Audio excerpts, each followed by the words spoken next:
दृष्टि आईएएस के टुडे जी के प्रोग्राम में आपका स्वागत है। शुरुआत करते हैं पिछले अभ्यास प्रश्न से, जिसमें हमने आपसे पूछा था, हाल ही में समाचारों में देखा गया सोल ऑफ स्टील चैलेंज किसकी संयुक्त पहल है। आपके ऑप्शन थे, ऑप्शन ए भारतीय सेना और भूमि युद्ध अध्ययन केंद्र यानी CLAWS। ऑप्शन बी था भारतीय वायुसेना और नागरिक समाज केंद्र यानी CCS। ऑप्शन सी था भारतीय नौसेना और रक्षा अध्ययन एवं विश्लेषण संस्थान यानी IDSA। या फिर ऑप्शन डी था भारतीय सेना और कॉन्कर लैंड एयर वाटर यानी CLAW ग्लोबल। तो इस प्रश्न का सही उत्तर है विकल्प डी, भारतीय सेना और conquer land air water global.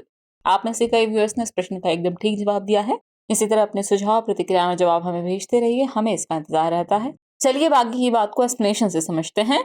हाल ही में उत्तराखंड के घमसाली में soul of steel Himalayan challenge का समापन समारोह आयोजित किया गया।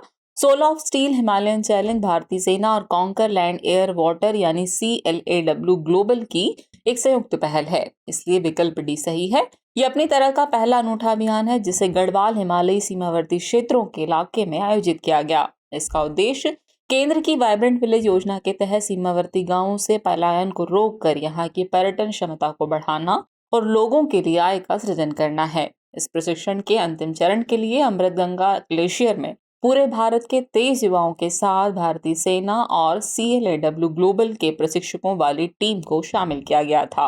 इस तरह इस प्रश्न का सही उत्तर है विकल्प डी, भारतीय सेना और कॉन्कर लैंड एयर वाटर यानी CLAW ग्लोबल।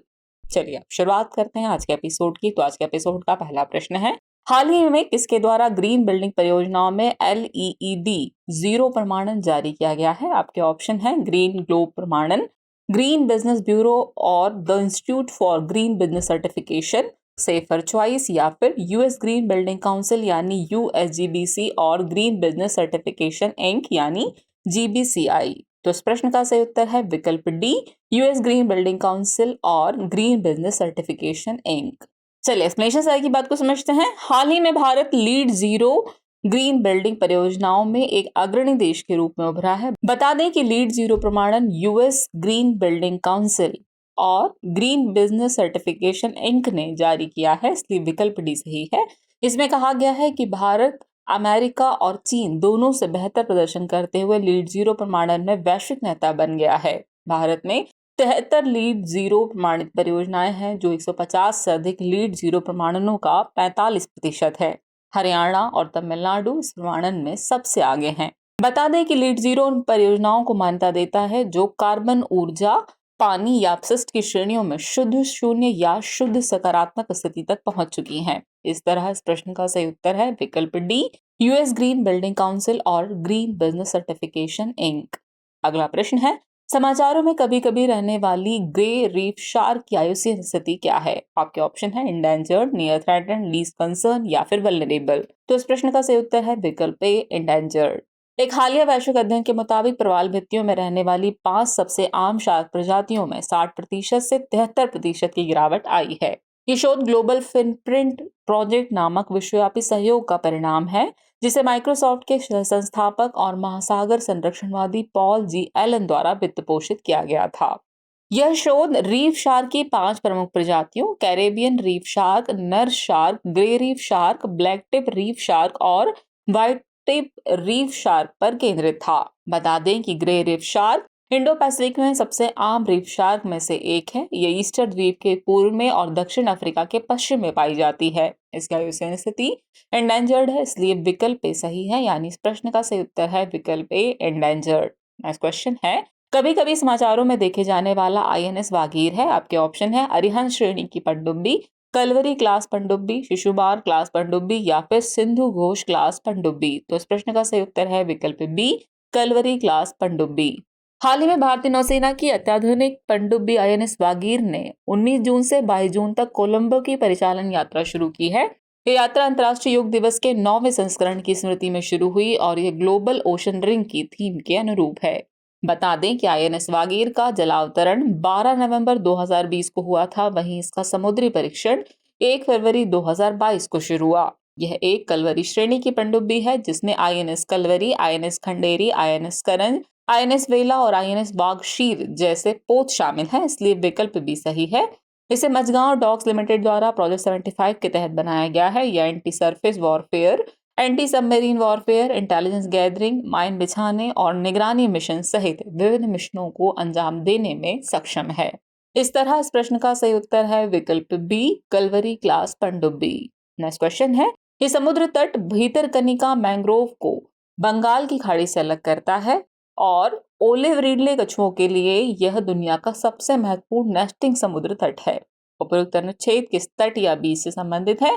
आपके ऑप्शन है वर्कला बीच, ऋषिकोंडा बीच, चंद्रभागा बीच या फिर गहिरमाथा बीच। तो इस प्रश्न का सही उत्तर है विकल्प डी, गहिरमाथा बीच। चलिए एक्सप्लेनेशन देखते हैं। हाल ही में भीतरकनिका राष्ट्रीय उद्यान के आसपास के इलाकों में एक मगरमच्छ के हमले में एक 10 वर्षीय बच्चे की मृत्यु हो गई। आपको बता दें कि इस वर्ष की सरीसृप जनगणना के अनुसार भीतरकनिका राष्ट्रीय उद्यान और इससे सटे महानदी डेल्टा क्षेत्र में 1793 खारे पानी के मगरमच्छ हैं। गहिरमाथा बीच ओडिशा राज्य के केंद्रपाड़ा जिले में एक समुद्र तट है जो गहिरमाथा समुद्री वन्यजीव अभयारण्य का हिस्सा है।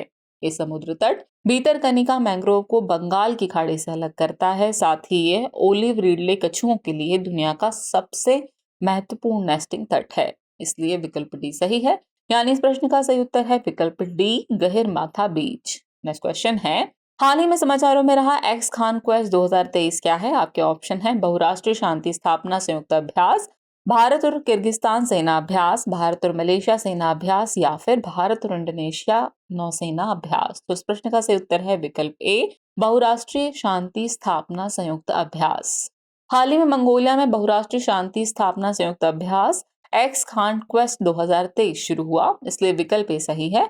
यह अभ्यास मंगोलियाई सशस्त्र बल यानी MAF और United states army Pacific command यानी USARPAC द्वारा सह प्रायोजित है। इस अभ्यास में 20 से अधिक देशों के सैन्य दलों और पर्यवेक्षकों ने भाग लिया है। तो वहीं इसमें भारतीय सेना का प्रतिनिधित्व गढ़वाल राइफल्स की एक टुकड़ी कर रही है। इस 14 दिवसीय अभ्यास का उद्देश्य भाग लेने वाले देशों की अंतर क्षमता को बढ़ाना, अनुभव साझा करना और संयुक्त राष्ट्र शांति अभियान यानी UNPKO के लिए वर्दीधारी कर्मियों को प्रशिक्षित करना है। ये भविष्य के संयुक्त राष्ट्र शांति अभियानों के लिए प्रतिभागियों को तैयार करेगा और शांति संचालन क्षमताओं को विकसित करने के साथ सैन्य तैयारी को बढ़ाएगा। इस तरह इस प्रश्न का सही उत्तर है विकल्प ए, बहुराष्ट्रीय शांति स्थापना संयुक्त अभ्यास। चलिए अगला प्रश्न देखते हैं। अंतर्राष्ट्रीय योग दिवस 2023 की थीम क्या रखी गई है? आपके ऑप्शन है स्वास्थ्य के लिए योग, घर पर योग, कल्याण के लिए योग, वसुधैव कुटुंबकम के लिए योग या फिर मानवता के लिए योग। तो इस प्रश्न का सही उत्तर है विकल्प सी, वसुधैव कुटुंबकम के लिए योग। आज भारत समेत दुनिया भर में अंतर्राष्ट्रीय योग दिवस मनाया गया। योग दिवस 2023 की थीम वसुधैव कुटुंबकम के लिए योग रखी गई है, इसलिए विकल्प सी सही है। आपको बता दें कि हर साल 21 जून को अंतर्राष्ट्रीय योग दिवस मनाया जाता है। इस दिवस का उद्देश्य योग के लाभों के बारे में दुनिया भर में जागरूकता बढ़ाना है। इस दिवस की स्थापना का मसौदा प्रस्ताव भारत द्वारा प्रस्तावित किया गया था। इसके बाद संयुक्त राष्ट्र द्वारा 11 दिसंबर 2014 को इस अंतर्राष्ट्रीय दिवस को घोषित किया गया था। बताते चलें कि योग एक प्राचीन शारीरिक, मानसिक और आध्यात्मिक अभ्यास है जिसकी उत्पत्ति भारत में हुई थी। योग शब्द संस्कृत से निकला है जिसका अर्थ है जुड़ना या एकजुट होना। ये शरीर और चेतना के मिलन का प्रतीक है। इस तरह इस प्रश्न का सही उत्तर है विकल्प सी, यानी कि वसुधैव कुटुंबकम के लिए योग। चलिए अगला प्रश्न देखें। भारतीय संविधान की 6ठी अनुसूची के संबंध में निम्नलिखित कथनों पर विचार कीजिए। कथन 1 है, इसमें स्वायत्त जिला परिषदों की स्थापना का प्रावधान है। कथन 2 है, यह असम, मेघालय, त्रिपुरा और मणिपुर में आदिवासी क्षेत्रों के प्रशासन से संबंधित है। और कथन 3 है, 6ठी अनुसूची का मूल उद्देश्य उत्तर पूर्व भारत के आदिवासी बहुल क्षेत्रों को स्वायत्तता प्रदान करना है। उपयुक्त में से कितने कथन सही हैं, ये आपको बताना है। आपके ऑप्शन है केवल 1, केवल 2, सभी 3 या फिर कोई भी नहीं। तो इस प्रश्न का सही उत्तर है विकल्प बी, यानी केवल 2 कथन ही सही है। चलिए एक्सप्लेनेशन समझते हैं। हाल ही में कारगिल और लेह के एक प्रतिनिधिमंडल ने केंद्र शासित प्रदेश के लिए राज्य और संवैधानिक सुरक्षा उपायों की मांग को दोहराया है। जनजातीय क्षेत्रों को सुरक्षा प्रदान करने वाली संविधान की 6ठी अनुसूची के तहत शामिल करने के लिए केंद्र शासित प्रदेश में लगातार मांग और विरोध हो रहे हैं। बता दें कि वर्ष 1949 में भारतीय संविधान के अनुच्छेद 244 के अनुसार 6ठी अनुसूची लागू की गई थी। यह अनुसूची स्वायत्त जिला परिषदों की स्थापना करके स्वदेशी और जनजाति समूह की रक्षा करती है, इसलिए कथन 1 सही है। यह असम, मेघालय, मिजोरम और त्रिपुरा राज्यों पर लागू होती है, इसलिए कथन 2 सही नहीं है। इसका मूल उद्देश्य उत्तर पूर्व भारत के आदिवासी बहुल क्षेत्रों को स्वायत्तता प्रदान करना था। इसलिए कथन 3 सही है। इस प्रकार केवल 2 कथन ही सही हैं, यानी इस प्रश्न का सही उत्तर है विकल्प बी, केवल 2 कथन ही सही है। अगला प्रश्न है, हाल ही में किस स्थल से भूमि को जोतते हुए एक व्यक्ति को चित्रित करते हुए एक मध्य पाषाण काल का शैल चित्र मिला है? आपके ऑप्शन है बेलारी कर्नाटक, तिरुमलाई तमिलनाडु, खम्मन तेलंगाना या फिर गुंटूर आंध्र प्रदेश। तो इस प्रश्न का सही उत्तर है विकल्प डी, गुंटूर आंध्र प्रदेश। हाल ही में भारतीय पुरातत्व सर्वेक्षण के पूर्व अधीक्षण पुरातत्वविद डी कन्ना बाबू को गुंटूर में मध्यपाषाण या मेसोलिथिक युग के शैल चित्र मिले हैं। आंध्र प्रदेश के गुंटूर जिले के ओरवाक्कलू गांव में मिली इस पेंटिंग में एक व्यक्ति को जमीन के एक टुकड़े को जोतते हुए दिखाया गया है, इसलिए विकल्प डी सही है। पुरातत्वविद डी कन्ना बाबू के मुताबिक उन्होंने मंदिरों की स्थापत्य कला का पता लगाने के लिए निचली नदी कृष्णा घाटी के सर्वेक्षण के दौरान ओरवाकल्लू में एक पहाड़ी पर मौजूद प्राकृतिक शैलाश्रयों की दीवारों और छत पर इस नई प्रागैतिहासिक शैल चित्रकला की पहचान की थी। यह पेंटिंग प्राकृतिक सफेद काओलिन और लाल गेरू वर्णक के साथ बनाई गई थी, इसलिए विकल्प डी सही है, यानी इस प्रश्न का सही उत्तर है विकल्प डी, गुंटूर आंध्र प्रदेश। अगला प्रश्न है, हाल ही में भारत ने वियतनाम को स्वदेशी निर्मित आईएनएस कृपाण उपहार में दिया है, यह क्या है? आपके ऑप्शन है कारबेट, फ्रिगेट, डिस्ट्रॉयर या फिर गश्ती नौका। तो इस प्रश्न का सही उत्तर है विकल्प ए, कारवेट। हाल ही में भारत ने वियतनाम को मिसाइल कारवेट आईएनएस कृपाण उपहार में दिया है, इसलिए विकल्प ए सही है। आईएनएस कृपाण 1350 टन विस्थापित करने वाली खुखरी श्रेणी की मिसाइल कॉर्वेट है, जिसे 12 जनवरी 1991 को नौसेना में शामिल किया गया था। इसमें करीब 1400 टन का विस्थापन, 91 मीटर की लंबाई, 11 मीटर की बीम है और 25 समुद्री मील से अधिक की गति में सक्षम है। ये जहाज 30 मिलीमीटर की close range gun, chaff launcher और सतह से सतह पर मार करने वाली मिसाइलों से सुसज्जित है। ये तटीय और अपतटीय गश्ती, तटीय सुरक्षा, सतही युद्ध, एंटी पायरेसी और मानवीय सहायता एवं आपदा राहत संचालन सहित विभिन्न प्रकार की भूमिकाएं निभा सकता है। इस तरह इस प्रश्न का सही उत्तर है विकल्प ए, कारवेट। चलिए हम पहुंच गए एपिसोड के अंतिम प्रश्न पर। तो अंतिम प्रश्न है, भारत का राष्ट्रीय इंटरनेट एक्सचेंज किसके तत्वावधान में आता है? आपके ऑप्शन है संचार मंत्रालय, सूचना एवं प्रसारण मंत्रालय, इलेक्ट्रॉनिक्स एवं सूचना प्रौद्योगिकी मंत्रालय या फिर विज्ञान एवं प्रौद्योगिकी मंत्रालय। तो इस प्रश्न का सही उत्तर है विकल्प सी, इलेक्ट्रॉनिक्स एवं सूचना प्रौद्योगिकी मंत्रालय। चलिए एक्सप्लेनेशन से आगे बात को समझते हैं। हाल ही में national internet exchange of India यानी निक्सी ने अपना 20वां स्थापना दिवस मनाया। बता दें कि निक्सी 19 जून को अपना स्थापना दिवस मनाता है। इसकी स्थापना 19 जून 2003 को हुई थी। ये कंपनी अधिनियम 2013 की धारा 8 के तहत एक गैर लाभकारी संगठन है। इसे इंटरनेट इकोसिस्टम को सक्षम करने हेतु विभिन्न बुनियादी ढांचे के पहलुओं को सुविधाजनक बनाकर भारत में इंटरनेट पैठ बनाने व अपनाने का काम सौंपा गया है। ये इलेक्ट्रॉनिक्स एवं सूचना प्रौद्योगिकी मंत्रालय के तत्वावधान में कार्य करता है, इसलिए विकल्प सी सही है। इसका मुख्यालय नई दिल्ली में स्थित है। ये भारत में इंटरनेट के पैठ बढ़ाने और इसे अपनाने के लिए विभिन्न बुनियादी ढांचे के पहलुओं को सुविधाजनक बनाने के लिए काम करता है, ताकि इंटरनेट पारिस्थितिकी तंत्र को जनता द्वारा प्रबंधित और उपयोग किया जा सके। इस तरह इस प्रश्न का सही उत्तर है विकल्प सी, इलेक्ट्रॉनिक्स एवं सूचना प्रौद्योगिकी मंत्रालय। चलिए अब नोट कर लीजिए आज के एपिसोड का अभ्यास प्रश्न।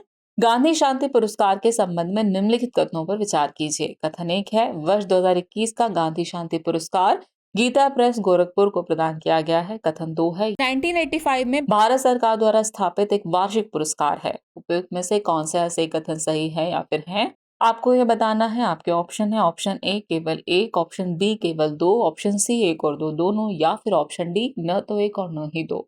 तो व्यूअर्स फिलहाल इस एपिसोड में इतना ही। फिर मिलते हैं नए एपिसोड में कुछ और नए सवालों और नई नई जानकारियों के साथ। तब तक के लिए शुक्रिया।